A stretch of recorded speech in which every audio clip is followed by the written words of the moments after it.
Hello everyone, welcome to Minute Coding with Miguel Parada.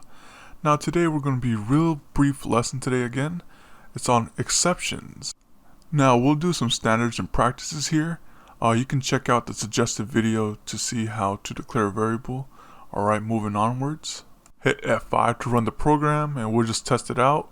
We see that it works, it runs 6. Now let's enter G and we see we get an exception.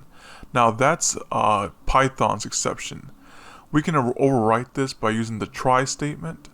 And the try statement will just copy and paste this, Control X into Control V here. And make sure all this is all in one line right there underneath. And then we use the except with a colon on there.